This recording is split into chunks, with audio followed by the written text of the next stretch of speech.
bienvenue sur ma chaîne et bienvenue sur cette nouvelle vidéo qui est une vidéo blabla. Aujourd'hui, je vais vous raconter la naissance de mes jumeaux Eden et Lia qui sont nés à 24 SA plus 1. Ce sont des jumeaux qui sont nés extrêmes prématurés puisque le seuil de viabilité pour un bébé est de 24 semaines. Comme je vous l'avais expliqué dans ma première vidéo, j'avais été hospitalisée une semaine avant pour une fissure de la poche des os. Et bien vous allez voir que cette fissure aura eu raison de ma grossesse puisqu'elle va m'obliger, clairement, elle va m'obliger à accoucher bien avant terme. Mais avant de commencer, je vous invite à activer la cloche pour recevoir les notifications et à vous abonner à la chaîne si ça vous dit. Voilà, c'est parti!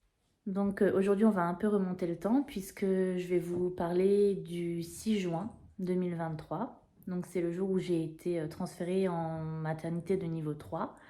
Donc une maternité de niveau 3, c'est une maternité qui accueille les bébés prématurés, grands prématurés, extrêmes prématurés.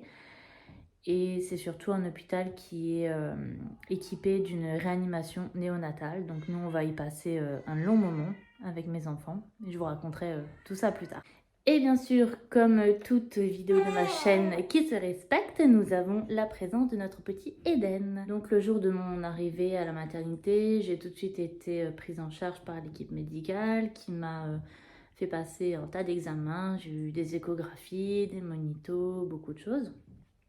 Et donc dans l'après-midi, mon conjoint m'a rejoint parce que j'étais toute seule à 1 heure de chez nous et complètement perdue honnêtement. Donc il est venu me rejoindre et il voulait passer la nuit avec moi.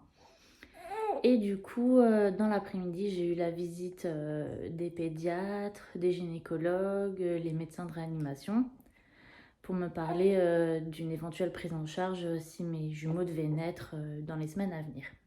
Donc on se retrouve complètement perdu quand on nous parle de réanimation, tout ça. Enfin, moi je travaille en réanimation mais pour les adultes, donc il y a des termes que je connaissais, mais quand on vous parle de ça pour vos bébés, vous trouvez ça impossible. Mais pas le choix, il fallait avoir cette discussion. Et voilà, il me pose des questions et il me demande maintenant ce que je veux faire si mes enfants doivent naître demain. Donc c'était le 7 juin, moi je me dis dans ma tête, je rigole, de toute façon, ils ne naîtront pas demain, c'est pas possible. Mais voilà, il a donc fallu donner nos souhaits.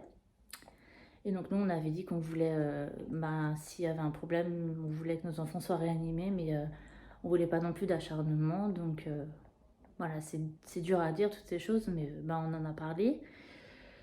Et une fois que ça a été fait, on s'est retrouvés, mon compagnon et moi, en chambre, tous les deux, à se poser plein de questions, tout ça, mais on a passé la soirée, on a mangé ensemble. Et vers 8h30, j'ai commencé à... Donc 20h30, j'ai commencé à avoir des douleurs au ventre.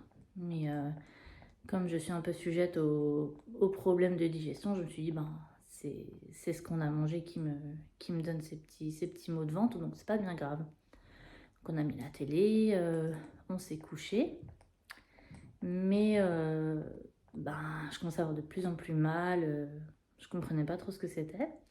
Donc on a appelé l'interne qui était de garde cette nuit-là. Donc il est venu et il me dit on va pas vous ausculter tout de suite parce que pour l'instant c'est pas nécessaire. Donc essayez de vous reposer et si vraiment ça va plus, vous rappelez. Donc j'ai réussi à m'endormir tant bien que mal. Mais avant de m'endormir avec mon conjoint, on a comme ça juste par curiosité, je regardais l'intervalle qu'il y avait entre ces deux douleurs. Mais je me dis j'ai mal, mais je sais pas ce que c'est. Mais pour moi, c'était pas des contractions, c'est pas possible. Après, j'en avais jamais eu parce que c'est ma première grossesse, mais je me disais non, c'est pas des contractions. Et je me suis endormie, mais à 4h30 dans la nuit, je me réveille en pleurs, des douleurs mais affreuses, j'étais pliée en deux.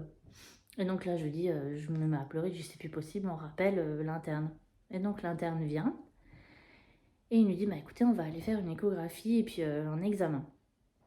Donc 4h30, t'as pas beaucoup dormi, t'as un peu sonné. Fait l'échographie, il me dit, écoutez, votre fille n'a plus de liquide amniotique. Il me dit, je vais vous faire un examen. Donc il regarde et là il me dit, Madame, vous êtes ouverte à 4. Il va falloir faire naître vos bébés. Waouh, 4h30 du matin, 24 semaines d'aménorrhée plus 1. Bon, bah ouais, là je réalise pas, je comprends pas. Il sort, il revient et puis il nous dit, ben on va aller vous installer en salle d'accouchement. Ok, donc là c'est clairement tout qui s'écroule, hein, je comprends pas. Une salle d'accouchement je ne connais pas du tout, donc on m'installe, on me dit, ben l'anesthésiste va venir vous poser la péridurale. Donc je vais avoir une pose de péridurale compliquée parce que ben, j'ai des contractions. La péridurale ne va pas fonctionner. Donc ça va être super parce que je vais tout ressentir. Même si... Enfin, je vais vous expliquer ça tout à l'heure, mais voilà. Et donc les heures passent. Les heures passent et vers 8h, les gynécologues arrivent et ils m'examinent à nouveau. Votre col est ouvert à 8, donc vous allez devoir sortir votre fille. Là, je me dis, ouais, mais j'ai pas pris de cours d'accouchement, je sais pas comment on pousse. Donc je me souviens que j'ai regardé la gynéco, elle est une dame vraiment très gentille. Je me souviens de toute ma vie de cette dame. Et je la regarde, je lui dis, mais je sais pas comment on pousse. Et donc là, il y a la sage-femme qui m'explique. Et en 3 poussées, je dirais, je me souviens plus exactement, 2-3 poussées, ma fille était née. Forcément, avec son poids, je vais pas vraiment me rendre compte qu'elle est sortie. Parce qu'elle fera 430 grammes à la naissance. Donc là, il y a eu un moment, j'étais hors de mon corps. Je me souviens plus de grand chose. Et voilà, donc ma fille est née à 8h34. Donc le temps de me remettre de mes émotions. Mon conjoint était là du début à la fin, donc ça a été un grand soulagement. Et aussitôt ma fille sortie, elle a été emmenée tout de suite par les pédiatres pour être réanimée, parce qu'elle va naître sans vie au final. Et on avait mis le souhait de réanimer nos enfants s'il y avait quelque chose. Donc elle va subir 7 minutes de réanimation. Donc il faut savoir que 7 minutes pour un bébé, c'est extrêmement long. Il y a sûrement des grosses lésions par la suite, mais bon, ça on ne le saura pas. Et tout de suite après, on m'examine parce qu'il faut que jumeau 2 naisse aussi. Donc dans ce cas-là, c'est Eden. Et donc on m'examine et là, mon col s'est refermé à 2. Donc je peux pas pousser. Vont s'en suivre des heures longues. J'ai jamais vécu des heures aussi longues de toute ma vie. Puisque jusqu'à 23h, on va attendre que mon col se rouvre grâce à des perfusions de médicaments. Mais malheureusement, ça ne va pas fonctionner. On va même essayer l'acupuncture, ça ne fonctionnera pas non plus. Entre temps, je vais être malade, je vais me mettre à vomir plusieurs fois, catastrophe.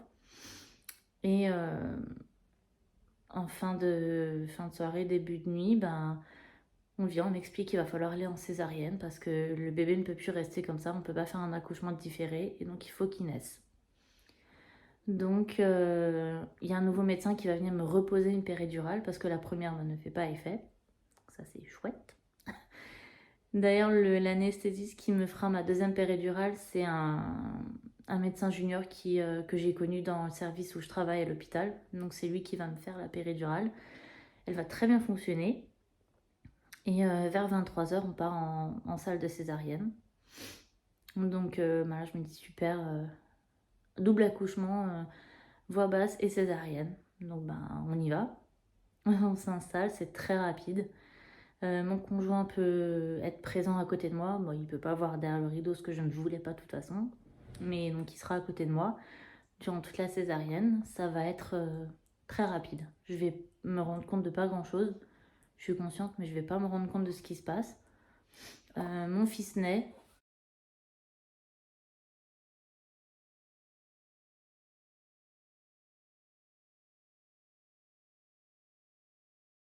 Voilà pour cette vidéo récit d'accouchement. J'espère que ça vous aura plu.